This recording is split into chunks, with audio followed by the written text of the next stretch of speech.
Salut à tous, bienvenue sur Auto Hebdo, ravi de vous retrouver pour un nouvel épisode de l'émission. Et aujourd'hui, on va évidemment parler Formule 1. Ça fait un petit bail qu'on n'a pas eu de Formule 1 dans l'émission, avec les essais de Barcelone donc, qui se sont terminés ce vendredi. On va revenir avec les quelques petits enseignements que l'on peut déjà peut-être tirer, même s'il faut toujours prendre les pincettes d'usage, vous le savez bien. La question hebdo est de retour également, et on va se demander s'il ne faut pas être inquiet pour Williams et pour Aston Martin. Williams qui n'a pas roulé du tout à Barcelone, Aston Martin qui n'a fait que quelques tours le jeudi avant une journée complète le vendredi. On reviendra sur ce qui s'est passé ce week-end avec la Formule 2, l'Asian Le Mans Series, et enfin, la frotte et la frémette. Je salue donc encore une fois Mathieu Chambenois. Bon, c'est la dernière fois pour la frotte, il n'y a plus après. Je vais pouvoir respirer, on va pouvoir, j'allais dire arrêter de se lever tôt, mais c'est vrai que je le fais le matin, la frotte, parce que 4h du matin, les courses en Océanie, c'est compliqué. Néanmoins, effectivement, c'était la finale, on a un champion, on en parlera tout à l'heure. Et on retrouve également Cyprien Juillard, comment vas-tu ? Très bien, le shakedown de Barcelone était un peu plus tard, donc moi c'était grâce à pas de frotte le matin. C'était pas diffusé de toute façon, donc je pouvais. C'est sûr.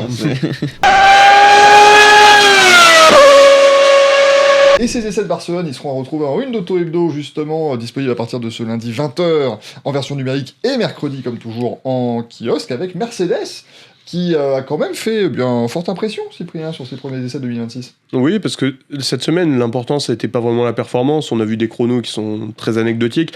Ce qui était plutôt important pour les équipes, c'était de se rassurer, d'avoir de la fiabilité, de tester aussi leur monoplace et de voir les premiers éventuels problèmes.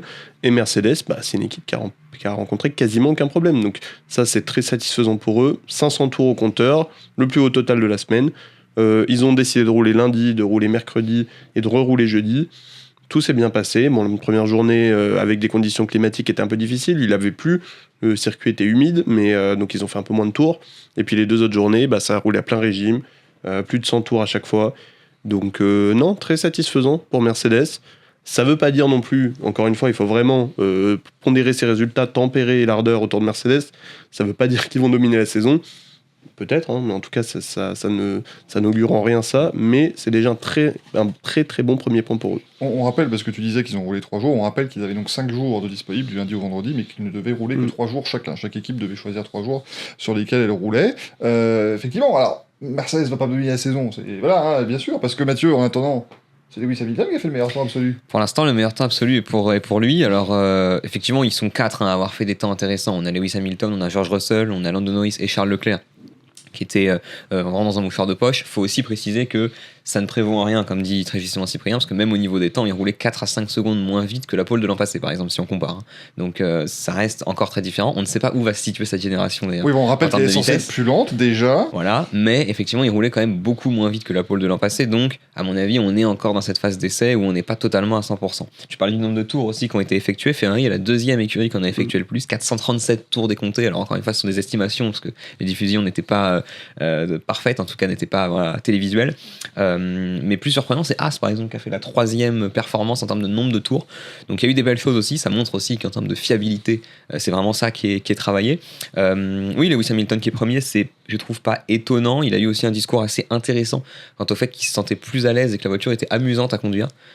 Charles Leclerc, lui, qui a été plus tempéré en disant on verra ça à Maranello, on a beaucoup de travail, etc. C'était une vraie interrogation d'ailleurs, le fait que les pilotes prennent du plaisir. On sait que c'est Verstappen, on parlait beaucoup notamment ces derniers mois en disant que si la voiture était pas agréable à conduire, il arrêterait la F1. Il a dit qu'elle glissait plus. Lewis, en l'occurrence, il a bien précisé que ça glissait, que c'était plus compliqué à contrôler à proprement dit, mais que c'était moins le côté, c'était plus survireux. Mais il y avait moins cette espèce d'arrière-train qui à chaque fois partait dans tous les sens. Oui, tu peux récupérer les glissades. Voilà, donc c'était plus agréable à conduire. Et effectivement, oui, le pilotage va quand même avoir son importance, malgré ce qu'on disait. Peut-être ça va être que de la gestion, que de la stratégie. Non, ça va aussi être du pilotage. Les pilotes disent même qu'il y aura plus d'importance du pilotage. Oui, justement, ça c'est quelque chose d'intéressant parce que ça va rajouter un nouveau facteur. On entend beaucoup dire ces dernières années, notamment de la part d'anciens pilotes ou d'anciens suiveurs de la Formule 1, les partisans du c'était mieux avant, qui disent qu'en effet, avant c'était du pur pilotage et qu'aujourd'hui, finalement, c'est presque comme derrière un ordinateur et que c'est devenu trop facile, entre guillemets. Là, on va rajouter un peu de challenge. Donc ça, c'est intéressant. Ça va aussi jouer un peu sur l'intelligence du pilote. Il y a des pilotes qui, je pense, s'en sortiront mieux que d'autres. Parce que la bonne nouvelle aussi, c'est que finalement, un Harvey Lindblad qui a 0 expérience en Formule 1 peut mieux s'en sortir qu'un Fernando Alonso qui a plus de 400 Grands Prix. Parce que ça va être l'aisance de chacun pour trouver comment utiliser ses réglages, à quel moment s'en servir. Donc ça va être très sympa à suivre. Tu parlais de Fernando Alonso, justement Aston Martin, ça a roulé timidement le jeudi, ça a fait quelques tours à peine avec Lance Stroll, une 60aine de tours fait par Fernando Alonso le vendredi, cette fameuse première Aston Martin conçue par Adrian Newey avec ce moteur Honda. Bon, déjà le moteur Honda a roulé. Oui, difficilement. Difficilement. Après, ils font une distance de Grand Prix le vendredi, globalement. Donc ça va, c'est pas... Oui, non, ils ont peu roulé. Alors surtout, en fait, Aston Martin avait prévenu dès le lundi qu'ils arriveraient que le jeudi en piste. Donc on savait qu'ils allaient utiliser que 2 journées de roulage sur les 3 dont tu parlais tout à l'heure, qui étaient disponibles pour les équipes. 66 tours réalisés par Voilà. Aston, donc ça n'a rien à Vraiment, voir un avec... grand prix. 66 tours, c'est 5 le jeudi et 61 le vendredi. Donc Lance Stroll est venu à Barcelone pour 5 petits tours. Le pauvre, donc bon... Oui, alors en fait, déjà, jeudi, on s'attendait à voir l'équipe prendre la piste rapidement. Au final, ils ont pris la piste à 17h, ce qui est quand même très tard. Lance Stroll a fait que 5 petits tours avant d'avoir un souci mécanique, un souci moteur, et du coup de s'arrêter en bord de piste, drapeau rouge. Le lendemain, Fernando Alonso, ça a été plus propre, 60 tours. Bon, 60 tours, le problème, c'est que sur une journée, c'est quand même pas énorme. Je veux dire, quand on voit que Mercedes en faisait 120 sur une seule journée, on se dit que c'est pas tip-top. Maintenant, chez Aston Martin, il y a les chiffres, et puis il y a la satisfaction émise par que ce soit Stroll, Alonso ou Mike Crack, qui était un peu le représentant de l'équipe ce week-end, l'ancien team principal justement d'Aston Martin. On n'a pas vu Adrian Newey, en tout cas il n'a pas parlé, mais tous disaient, mais nous on est super heureux de voir la voiture rouler, c'est l'aboutissement d'un projet. Voilà, Crack concédait un peu quand même, qu'il y avait eu quelques petits soucis sur lesquels ils allaient devoir bosser, mais globalement on sentait qu'il y avait une vraie satisfaction. Et Aston Martin n'a aussi pas fait rouler sa monoplace à son plein potentiel.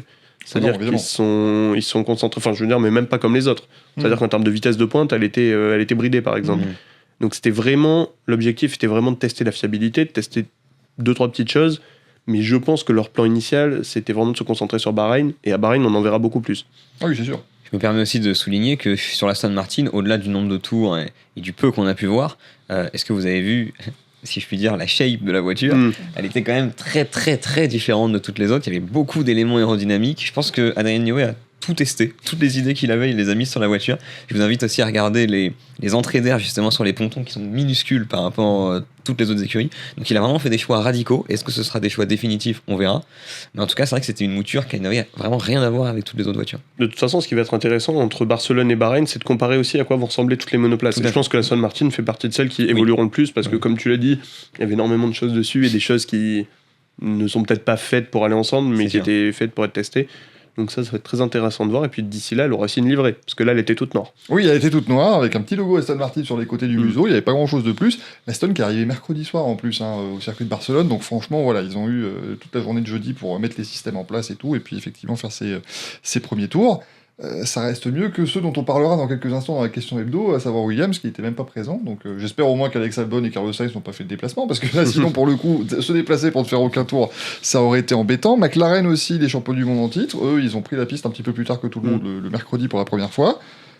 Tu parlais justement de l'Aston Martin qui a un look très différent. L'inclinaison des droits avant sur la McLaren est assez impressionnante. On a des choix aussi assez radicaux sur cette McLaren, Cyprien, semble-t-il en tout cas, encore une fois. Oui, on a l'impression, en tout cas visuellement, on voit des choses assez différentes. C'est toujours bien quand on a une nouvelle réglementation, en fait.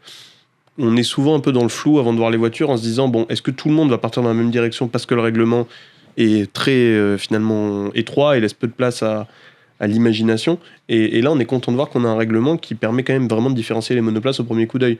Donc tout le monde teste des choses très différentes, il y a évidemment des bonnes idées, des moins bonnes. Nous, on peut pas le dire, personne ne peut le dire à part les équipes qui ont les données, qui ont pu voir ce qui fonctionnait ou ce qui fonctionnait pas, mais c'est agréable de voir des monoplaces qui se différencient comme ça. Et puis surtout, je voulais aussi souligner un point, Mathieu l'a évoqué tout à l'heure, c'est qu'on a des monoplaces qui sont quand même relativement rapides. On avait aussi une inquiétude par rapport à ça. C'était les rumeurs qui revenaient ces derniers mois, c'était est-ce qu'on va avoir des monoplaces qui vont être plus lentes que les F2, ou dans le rythme des F2. Il y avait 5 secondes de retard sur la pole de F1, qui était en 1.11 et 7 secondes d'avance sur la pole de F2 de l'année dernière. C'est ça, Lindblad était en 1.25 l'an dernier en pole, là on avait des chronos en 1.16, donc c'est même 9 secondes d'avance. 9 secondes. Donc sur une piste froide, dans des conditions pas faciles. Et puis personne poussait à fond. En plus, voilà. Et puis je voudrais rappeler le précédent de 2014 aussi, parce que c'était le dernier gros changement réglementaire vraiment majeur, en tout cas moteur. Et en 2014, on avait quand même des premiers essais à Jerez qui avaient été cataclysmiques. Sur la première journée, je crois que 8 équipes au total avaient cumulé 90 tours. Bah c'est ça, parce que tu disais, ils ont fait que 60 tours à Aston le vendredi, mais c'est plus que la majorité des équipes en 2014, moi je suis très content. Mais oui, mais c'est pour très, ça. très bien. Non, mais honnêtement, la fiabilité a quand même été au rendez-vous. Alors oui, on a eu plein de drapeaux rouges parce qu'il y a eu des ennuis moteurs, etc. Mais globalement, c'est quand même, il faut souligner que les équipes ont toutes réussi à développer des voitures capables de rouler, exception faite de Williams. Mais c'est quand même très très fort, je trouve, surtout de la part des nouveaux venus comme Cadillac ou Audi, même si Audi repartait pas de zéro, surtout Cadillac. Ils ont un moteur, hein, Audi quand même. Ils ont un moteur, mais pareil, Aston Martin a un moteur Honda qu'ils ne savaient pas avant, ils ont dû construire leur boîte de vitesse pour la première fois. Donc c'est pareil, Red Bull a un nouveau moteur aussi. Enfin, toutes les équipes ont des nouveaux moteurs, mais je veux dire, il y en a plein qui changent en plus de partenaires moteurs. Donc c'est d'autant plus impressionnant d'avoir vu autant de tours au cumulé. Donc très très bonne chose. Paradoxalement, par rapport à ça, on a deux sons de cloche. On a ceux qui disent que justement c'est la plus grande révolution technique qu'ils aient jamais vue de leur carrière. Il y en a beaucoup qui disent ça. Et à côté de ça, on a un Lando Norris qui dit effectivement ça change, mais ça reste une McLaren. Et il est très mesuré par rapport à ça. Mais il retrouve des sensations, comportements, des choses qui sont assez proches. Donc, je pense que ça brouille quand même pas mal les pistes. Globalement, ce qu'on a vu, c'est qu'elles vont quand même plus vite en ligne droite. On a vu des vitesses de pointe apparemment entre 345 et 350 km/h, donc ça a quand même 10 à 15 km/h au moins plus vite qu'avec le DRS l'an dernier. Mais par contre, elles vont moins vite en virage. Donc voilà, c'est globalement ce que la réglementation voulait réussir à faire. Max Verstappen s'était satisfait du fait que ça y est, les voitures sont un petit peu moins rigides aussi maintenant, puisque ce ne sont plus des voitures à effet de sol, donc on peut revenir à des voitures qui sont un petit peu plus sympathiques pour les pilotes, rien que pour leur dos. Parce que déjà, ils vont pouvoir prendre des vibreurs. Voilà, ils vont pouvoir prendre des vibreurs, ils vont pouvoir faire un grand prix sans finir recroquevillés en sortant de leur voiture, donc ça c'est déjà pas mal. Cadillac, t'en parlais, on peut les évoquer rapidement. Valtteri Bottas, Sergio Perez ont bien roulé aussi. Voilà, bon, c'est un apprentissage total pour le coup, et l'équipe n'existait absolument pas avant le début de la saison. Pour l'instant, ça se passe correctement. Oui, c'est l'équipe qui a fait l'avant-dernière équipe qui a fait le moins de tours, mais l'équipe qui a fait le moins de tours factuellement, si on compte pas Aston, ils ont fait 164 décomptés. Mais oui, ça reste positif dans le sens où eux partent vraiment de 0 100%, donc on pouvait, je pense, pas attendre grand-chose, ni en termes de performance, ni en termes de quoi que ce soit, et surtout on ne sait pas ce qu'ils testent, parce que c'est ça qui est intéressant, c'est que c'est deux pilotes d'expérience, et moi c'est ça que je vais être très curieux de constater, c'est à quel point est-ce qu'ils progressent vite, parce que je pense que eux effectivement vont avoir une marge de progression énorme par rapport à tous les autres. Oui, Cadillac, on s'attend à ce qu'ils partent un peu loin, à ce qu'ils soient derniers en début de saison, et ce serait honnêtement la honte pour les autres équipes d'être derrière Cadillac, parce que Cadillac, à la différence d'Audi, qui a repris Sauber il y a déjà plus de 2 ans, qui a annoncé son arrivée en 2022, donc il y a bientôt 4 ans, Cadillac, ça s'est fait relativement tard finalement. Ils ont eu peu de temps, ils ont eu 1 an pour se préparer, 1 an pour construire une voiture, pour trouver des pilotes, pour recruter aussi du personnel, ce qui n'est quand même pas rien. Les voir déjà faire autant de tours, c'est plutôt une bonne surprise. Oui, il y a des problèmes moteurs, il va falloir s'habituer à ce moteur Ferrari. Peut-être qu'il n'est pas bien connecté au reste de la voiture, c'est aussi ce qui a pu poser problème chez McLaren. C'est l'alimentation de carburant chez McLaren par exemple qui était défaillante, alors que Mercedes a eu aucun problème. Donc on se dit, voilà, les équipes clientes ont forcément aussi moins de données que les équipes d'usine, donc ça va aussi leur jouer des tours, il va falloir s'habituer à ça. Mais pour un début, Cadillac, c'est quand même assez encourageant. Les essais de Formule 1, ça va se poursuivre donc la moitié de ce mois de février. On sera du côté de Bahreïn, 2 séances d'essais de 3 jours chacune. Et tout le monde s'envolera pour le Grand Prix d'Australie du 6 au 8 mars prochain. Allez, on va passer à la question hebdo maintenant. La question hebdo, ça y est, le retour de la question, alors que vous pouviez toujours évidemment y répondre sur autohebdo.fr, mais là on va un petit peu débattre de nouveau dans l'émission. Faut-il être inquiet, messieurs, pour Williams et pour Aston Martin? Alors Aston Martin, on en a un petit peu parlé il y a quelques instants dans ces essais de Formule 1, mais Williams, du coup, ils n'ont pas fait un seul tour. Je rappelle la citation de James Walls qui disait globalement qu'il répondait à ces rumeurs comme quoi la voiture ferait 20 à 30 kg de trop, et il a répondu non, mais ça, de toute façon, tant que la voiture n'est pas assemblée, on ne peut pas le dire. C'est peut-être là le problème. Faudrait peut-être que la voiture soit assemblée, je pense. Mais voilà, on est d'accord. Ça, c'est peut-être le souci principal. Bon, ils seront à Bahreïn. Normalement. Apparemment, voilà. Est-ce qu'ils auront leur livret spécial, du coup, ou pas? Parce qu'ils avaient quand même sorti une livrée pour le shakedown de Barcelone. Je pense que c'est une livrée qui fait de mauvais souvenirs, à mon avis. Donc, non, la livrée va rester à Grove, je pense. Mais non, c'est quand même pas top, le début de saison pour Williams. Surtout que c'est quand même une équipe sur laquelle on pouvait avoir des espoirs légitimes, je trouve. Oui. Moi, j'en avais. Bah oui. On avait beaucoup, la progression elle était linéaire et on s'attendait à ce qu'il démarre fort justement. Bah bien sûr, parce que Williams, faut quand même pas oublier que depuis que James Walls est arrivé, c'est une équipe qui est en progression constante. L'an dernier, faut se rappeler qu'au début de saison, il nous avait dit cette année, on abandonne, on a un peu amélioré la voiture, mais enfin on s'est pas trop cassé le bonnet, on va surtout se concentrer sur 2026.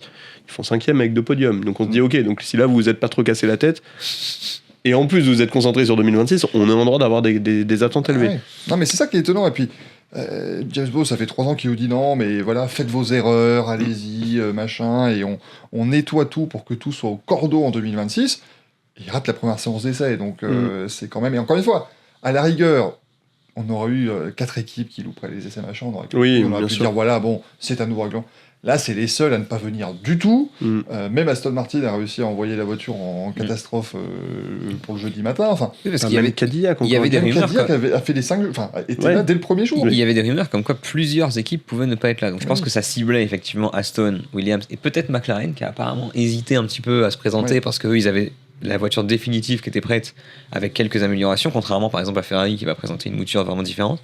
Mais oui, pour Williams, ce qui est inquiétant pour répondre à la question Hebdo, doit-on s'inquiéter dans l'absolu? C'est tôt pour répondre, mais on peut être inquiet sur le fait que, comme tu le dis, faudra assembler la voiture, bon bah faites-le, parce qu'effectivement ça a commencé. Et au-delà de ça, en termes de performance, c'est plus du tout la priorité maintenant. Parce qu'ils ont dû changer des éléments structurels de la voiture pour que ça passe, donc. Qui passait Et- pas les tests de sécurité, il faut le C'est rappeler ça, quand même. oui. C'est un problème qui est très important. C'est l'un des premiers trucs, justement, qui est testé quand on commence vraiment à construire une voiture. Donc en l'occurrence, changer des éléments structurels en 3 semaines à peine, et devoir présenter une voiture qui, dans son équilibre global, n'est plus ce qu'elle était quand elle a été imaginée, quand elle a été conçue, pour moi c'est très très très dangereux, oui, effectivement. Puis cette prise de parole de James Bowles, on a la vidéo, hein, il a témoigné Longue, d'ailleurs, une hein. longue vidéo où il Ouais. disait que la voiture est sur un VTT, donc c'est un virtual test track, donc en fait c'est sur des vérins pour simuler un Grand Prix de Formule 1, mais ça n'a évidemment rien à voir avec la piste réelle, c'est une autre manière à mi-chemin entre la simulation entre le simulateur et la piste, mais quand je le vois parler, bon, c'est pas celui qui transpire le plus, je vais dire, à chaque fois, la sérénité. Voilà, on sent qu'il est toujours très. Il réfléchit toujours beaucoup, je trouve, James Bowles. Enfin, Je te trouve plutôt très calme. il est d'habitude. calme, mais si tu veux, il est posé, mais dans le sens où tu sens que voilà, ça part un peu. La prise de parole était un peu grave. Et là, voilà, là, il avait Oui. quand même un air un peu grave, plus grave que d'habitude. Et donc voilà, c'est ça qui est un petit peu inquiétant, c'est qu'on sent qu'il n'a pas cette sérénité qu'il aurait dû avoir après 3 ans de allez, faites vos erreurs, machin, on se prépare, on enlève les tableurs Excel pour les pièces, machin. Il a redynamisé l'équipe, il l'a rendu moderne. Et là, ben, j'ai un peu peur pour lui qu'il se sente comme si tout Oui, était en en train fait. de lui échapper un petit peu, quoi. Donc, Le problème aussi, c'est que ce que disait Mathieu, c'est qu'en fait là, c'est une erreur de développement structurel. Et en fait, c'est comme si vous vous trompez d'une case au sudoku, par exemple. En fait, ça vous décale tout le reste de la grille. Vous pourrez pas le terminer si vous mettez le mauvais chiffre dans une case. Et là, c'est un peu ça, c'est qu'en fait, vous devez gommer toutes les cases sur lesquelles vous vous êtes trompé jusqu'à retrouver, que vous avez rempli, jusqu'à retrouver celle où vous vous êtes trompé. Donc en fait, c'est un gigantesque pas en arrière. Et encore une fois, on parle d'une équipe qui bosse sur cette réglementation depuis plus d'un an, C'est ça, comme oui. les autres. Et là, en fait, c'est quasiment un an de travail parti en fumée. Je donc. dirais que c'est ceux qui avaient le moins le droit de se tromper par rapport à toutes les évocations de Mm. eux et Alpine. Mais Oui, sur, Alpine aussi. sur le fait que vraiment ils étaient très en avance, etc. Moi j'aurais plus utilisé l'image de, tu sais, les degrés quand tu envoies une fusée dans l'espace, quoi. Si tu te trompes d'un degré, tu t'atteins ailleurs, quoi. Donc en l'occurrence, mais- c'est vraiment ça. moi, là où je me rassure vis-à-vis de la question hebdo, c'est qu'ils ont un moteur Mercedes. Donc, au moins, ils ont un moteur qui est éprouvé maintenant, entre Oui. guillemets. Ils ont cette capacité, au moins, ils vont arriver à Bahreïn, ils vont pas devoir s'inquiéter d'un moteur qui va être défaillant, machin. Bon, ils savent que le truc a roulé, voilà, ça doit bien se passer. Après, le moteur, c'est toujours pareil, il faut le lier au reste de la C'est voiture. ça le problème, voilà. Là, ils vont devoir s'occuper de leur système. Ça veut dire que sur les 3 jours de Bahreïn, il y a déjà au moins une journée qui va être dédiée à ça, sachant que les autres vont faire 140 tours sur la première journée de Bahreïn. Eux, ils vont peut-être en faire 50, 60 s'ils ont de la chance. Le deuxième jour, il va falloir donc commencer à mettre en place ce qu'on a appris. Imaginons aussi, on n'est pas à l'abri que le lundi, par exemple, ils fassent une demi-journée, enfin le premier jour, pardon, ils fassent une demi-journée chacun. Sainz et Albon, donc tu as aussi ces changements à faire. Hein, on Ah non, rappelle mais pour que- ainsi dire, ils vont découvrir la voiture à Melbourne. Hein. Je pense qu'on peut Voilà. mettre les pieds dans le plat. Ils vont découvrir la voiture au moment où ils vont devoir rouler. Pour peu qu'il pleuve, comme l'année dernière, ce sera une catastrophe. Et effectivement, oui, on peut être très déçu, à la rigueur, pas forcément inquiet, mais déçu, de voir que Williams, qui avait tant communiqué sur le fait que cette année c'est pour nous, non, là en l'occurrence, ça démarre très mal. Après, on n'est pas à l'abri que la voiture soit bonne. Hein. On n'est pas à l'abri puis, que la voiture soit bonne. Là où il faut pas trop s'inquiéter non plus, c'est que tout le monde le dit, il faut attendre 4 ou 5 Grands Prix avant Oui. de savoir un peu où sera la hiérarchie. Et je pense que Williams, là, ils prennent du retard, mais ils vont pouvoir le compenser sur les premières courses, en roulant plus en essai libre, peut-être que d'autres. Souvent, c'est qu'en essai libre 3, Tout à fait. les équipes roulent peu des fois. Bah, eux, peut-être qu'ils vont faire des séances pleines à chaque fois. Ils vont rouler 1 heure, et puis ils vont rattraper leur retard. Donc non, il faut pas être catastrophé. Maintenant, les signaux envoyés sont quand même pas bons. Enfin, on parle encore une fois de la seule équipe, ce qu'on disait tout à l'heure, qui a pas roulé à Barcelone. Ça aurait été McLaren, j'aurais pas été inquiet du tout. Parce que eux, c'était sûr et certain que c'était une stratégie. De dire, nous, on a notre version définitive, on sait très bien ce que ça va donner, nous, c'est juste pour tester, pour ajuster les choses. La Williams, c'est différent. Et puis on rappelle que Williams, c'est eux déjà les derniers à avoir loupé une séance complète à Barcelone, Ouais, 2019. Donc, en 2019. Bon, le contexte était très différent, Oui, certes, mais en attendant, ça renvoie à ce mauvais signal, ça contribue à ce mauvais signal. Puis on se souvient comment ils avaient fini la saison, dernier des constructeurs, un seul point marqué par Robert Kubica en Allemagne, donc... Voilà. Mais bon, là, ça devrait aller mieux quand même, hein. Encore une fois, ne soyons pas catastrophés, mais ça contribue. Ça veut dire, d'un côté, on peut penser que finalement, est-ce que ça a changé tant que ça, puisqu'ils n'ont pas réussi non plus à aligner une voiture pour ces essais, mais après, ça se trouve, dans 2-3 semaines, on va manger notre chapeau, ils auront fait le meilleur temps des essais hivernaux. C'est un peu leur spécialité d'ailleurs ces dernières années, Oui. donc on peut... C'est vrai que c'est Sainz l'an dernier. On peut leur espérer que ce soit de nouveau le cas, et là peut-être qu'on aura un son de cloche un peu différent. Et dans cette question hebdo, on parlait de Williams, on en a beaucoup parlé ici, mais on parle aussi d'Aston Martin. Est-ce qu'il y a une inquiétude particulière à avoir vis-à-vis d'eux, sachant que la voiture a l'air très bien conçue, hein, on veut dire, bon, Adrian Newey, on n'est pas surpris qu'il fasse du bon travail, mais il y a ce moteur Honda, on rappelle, hein, chez Honda ils avaient dit eux-mêmes que, oh là là, vous savez ma bonne dame, on avance, mais vous attendez pas grand-chose. Tu sais, à partir du moment où le patron d'Honda prend la parole en disant, vous savez, le moteur, pour l'instant, la performance, on s'en occupe pas. Bon. Là, je suis très inquiet pour le Non, coup. mais surtout qu'il a pas dit ça il y a un an non plus. Non, il a dit ça il y a quoi, 2 mois Décembre. Ouais, Oui, c'est décembre, ça. hein, Voilà. oui, Et un on peu l'a plus fait. d'un mois. Bonne Donc, année. là où c'est inquiétant, c'est qu'effectivement, quand publiquement tu assumes le fait que tu sois en retard, alors que tout est fait, on est vraiment à l'aube du début, là c'est plus inquiétant. Et surtout, le moteur, c'est beaucoup plus difficile de le rattraper. Newey disait lui-même que l'aérodynamique est plus importante que le moteur, certes, mais si le moteur a vraiment beaucoup de retard, étant donné qu'Honda a quand même été avec Red Bull avant, ça la fout mal vraiment pour le coup. Si t'as 15 chevaux de moins en ligne droite, tu peux pas dépasser, malgré les boosts, malgré l'aérodynamique active. À un moment, on l'a vu ces dernières années, avec c'était à degré beaucoup moindre, mais avec le moteur Renault qui était un peu moins performant que d'autres, à un moment, ça leur a un peu porté préjudice. Là, je pense que oui, la vraie inquiétude, c'est le moteur. Maintenant, il y a quand même aussi le reste. Moi, je trouve que c'est pas des très bons signaux envoyés d'arriver le mercredi soir, de passer le jeudi à monter une voiture, parce qu'au final, quand vous faites 66 tours, c'est quand même peu d'infos par rapport aux 500 de Mercedes. On parle aussi en Aston Martin, à la différence de Williams, qui a clairement dit qu'il jouait pas le titre cette année, mais que leur objectif c'était de se rapprocher des podiums, etc. Aston Martin, eux, leur objectif c'est de jouer le titre. Il y a quand même eu un investissement colossal. Ils ont construit une usine à Silverstone, ils ont recruté à tour de bras Adrian Newey et compagnie. Moi, je m'attendais honnêtement à un peu mieux sur ce check-down, en tout cas à plus de roulage. Et j'ai un peu du mal à croire en cette théorie de Adrian Newey est un génie absolu. Et vous inquiétez pas, il sait ce qu'il fait, c'est fait exprès pour pas que les autres voient ce qui se prépare chez Aston Martin. Adrian Newey, certes, il a construit des voitures qui ont été exceptionnelles, qui ont été championnes du monde. Il n'a pas fait que ça dans sa carrière. Il n'a pas été champion chaque année avec tous les constructeurs où il est passé non plus. Lui-même, il a eu des déclarations l'an passé, je me permets de rebondir, parce qu'on parlait des déclarations d'Honda qui étaient très récentes. Outre le patron de Honda, il y avait aussi Adrian Newey qui, l'été dernier, justement, avait été un petit peu alarmiste sur le fait qu'il suffisait pas seulement de mettre de l'investissement et de l'argent dans un projet pour que ça fonctionne. Et il avait notamment ciblé le département aéro, où il disait, justement, il n'y a peut-être pas encore assez de monde, il n'y a peut-être pas encore assez les bonnes personnes au bon endroit. Et justement, lui, il n'hésitait pas à mettre les pieds dans le plat, à dire, voilà, pour l'instant, on n'est pas prêt encore à être l'équipe que vous attendez de nous. Donc, certes, il y a des grosses ambitions sur le plan financier, mais Adrian Newey lui-même a dit attendez, c'est peut-être un petit peu tôt. Et ça fait un moment qu'il en parle, donc attention quand même. Et puis des voitures extrêmes qui laissaient pas respirer son moteur, Adrian Newey il en a fait quelques-ines chez C'est ça. McLaren, notamment avec le moteur Mercedes, donc on n'est pas à l'abri parce que Honda, quand on leur avait demandé en 2015 de faire un moteur extrêmement bien packagé, ils ont eu un petit peu de mal avec McLaren. GP2 Engine. Un petit peu, peut-être. Donc bon, on va espérer que ça ne se répétera pas, mais c'est vrai que ces signaux n'ont pas été forcément géniaux. N'hésitez pas à répondre justement à la question hebdo en commentaire de la vidéo et aussi sur autohebdo.fr à partir de 20h. On va terminer l'émission comme d'habitude avec les résultats du week-end. Ce week-end, il y avait la 3e manche de la saison de Formule E du côté de Miami sur le circuit de Formule 1. Alors une version un petit peu plus courte, clairement, de ce circuit. C'était le circuit le plus court de la saison d'ailleurs.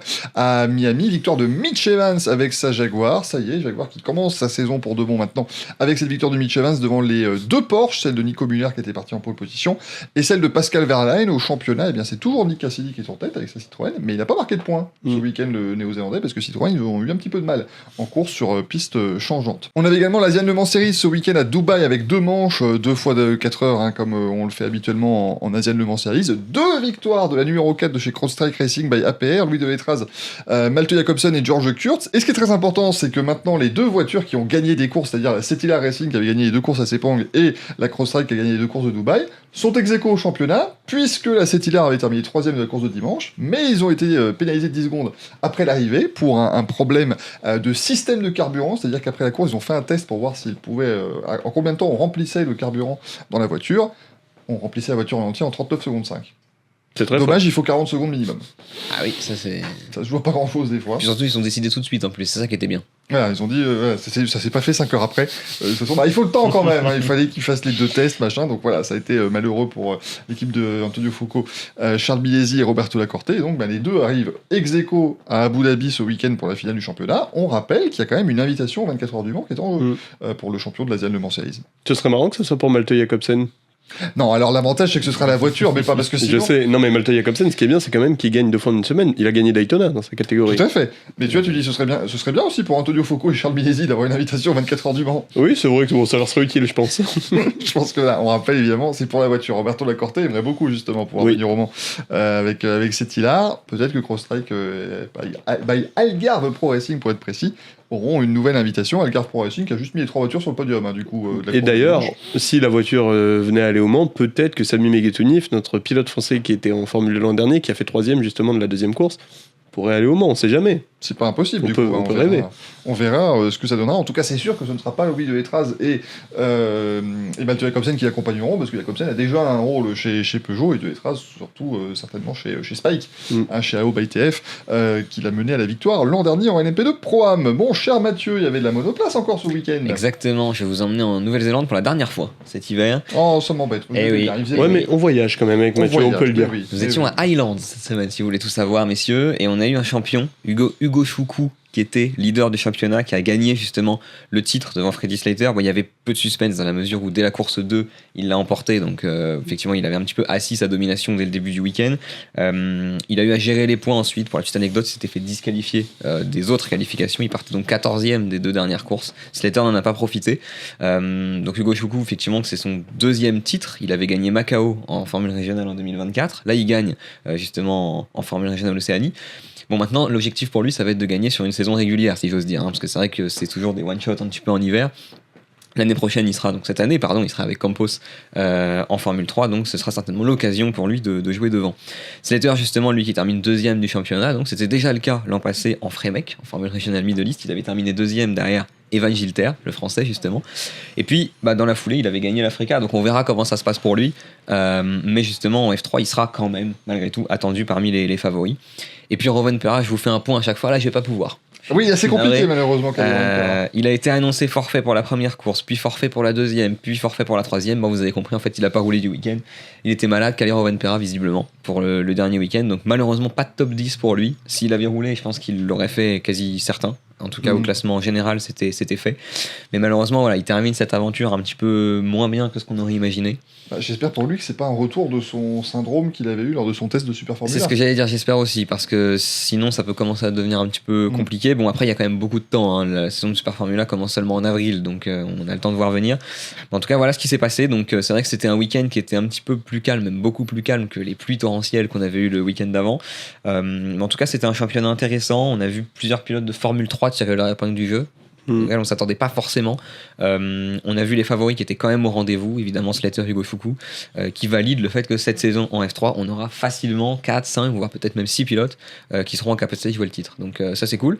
Et pour Rovanperä, évidemment, je vous l'avais dit déjà la semaine dernière, mais les progrès qu'on a pu constater sont prometteurs. Maintenant, c'est un tout autre niveau qui l'attend en Super Formula. Il s'est quand même fait battre par des futurs pilotes de F3.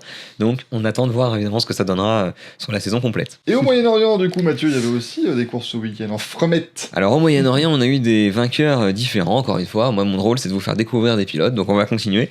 Celui-là, vous le connaissez, Taito Kato, qui a gagné la première course, qui a été champion de F4 France il y a quelques années. Voilà, alors, bon, il a fait lui-même un message comme quoi il est japonais, faut qu'on arrête de dire qu'il est français. Bon, néanmoins, on est quand même content pour lui. Il construit licence française. Qu'il ait remporté cette première course. Les courses 2 et 3, bon, je vous le donne, hein, c'est Salim Hanna et Alex Abkazava qui ont remporté la course.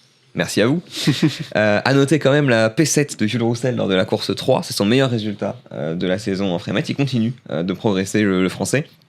Pour la dernière manche, justement, qui sera à Losail. Non pas le week-end prochain, ne vous faites pas avoir, mais ce sera du mercredi au vendredi. Ah oui. Du 11 au 13 février, donc à Losail. En même temps que les essais à Bahreïn. Exactement. De F1. C'est ça. Parfait. Donc le titre se jouera entre Rachid Alderi à 125 points, qui est leader, qui est justement dans l'académie Mercedes, Rachid Alderi, et Kin Nakamura Berta à 101 points, qui est deuxième, et qui lui est pensionnaire de l'académie Williams. Donc c'est plutôt prometteur de voir que c'est des jeunes qui sont suivis, qui vont justement jouer le titre. Les deux seront justement en formule régionale européenne cette saison, donc ce sera à suivre pendant toute l'année. Et je vous conseille de suivre Kin Nakamura Berta qui a dégommé la F4 Italie l'an dernier et qui est vraiment un très très bon pilote. Et paradoxalement, c'est le seul pilote du top 3 de la Frémette qui n'a toujours pas gagné de course. Mais par contre, c'est de loin le plus régulier. Il fait 3e ou 2e quasiment chaque week-end. Donc très intéressant. Merci Mathieu, merci Cyprien aussi d'avoir été à mes côtés aujourd'hui. Merci à vous de nous avoir suivis pour cette nouvelle émission au Top 2. On se retrouve évidemment lundi prochain. N'oubliez pas, 20h, le magazine en version numérique. Mercredi en kiosque, avec donc, on rappelle, Mercedes en couverture, avec les essais de Barcelone. Oui, Mathieu Chambenois. Je me permets un dernier mot. Vous voyez ce casque, vous avez l'habitude de voir maintenant évidemment dans le fond, dans le décor. Vous le voyez peut-être pas forcément de très près, mais vous avez une petite signature d'un pilote que vous n'avez toujours pas vu dans l'émission. On va faire le jeu, voilà, ils vont pouvoir voir, on va voilà, le oui, rapprocher. rapproche-le, voilà. Voilà. Vous pourrez deviner si jamais vous le savez. Bon, c'est pas facile à mon avis, juste avec la signature. Voilà. Mais en tout cas, qui que ce soit, vous l'aurez jeudi dans l'émission. Réponse jeudi, donc évidemment avec l'émission, avec un nouvel entretien, un nouvel invité dans cette émission Top 2. Merci les amis et à la semaine prochaine. Ciao, ciao. Salut. Salut.